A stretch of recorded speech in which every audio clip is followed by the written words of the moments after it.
Yang kedua, kebutuhannya di-create. Ini yang bahaya.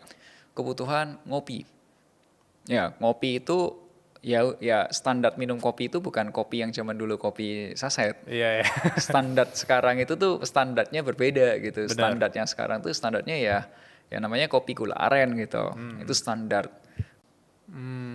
Jadi ini mungkin sedikit melenceng Iya, dari iya. cerita keuangan, tapi saya tuh pernah nonton film dokumentari. Jadi pada saat itu kondisinya tuh konteksnya tuh lagi Perang Dunia Kedua. Nah, pada waktu itu ketika tentara Amerika perang di luar Amerika, itu kehabisan stok daging. Enggak. Dikampanyekan makan jeroan itu lebih baik daripada makan daging di dalam Amerika. Dan ada kampanye gede-gedean bahwa makan jeroan daging, jeroan binatang itu, jeroan sapi gitu, itu lebih bagus. Dan itu di-create.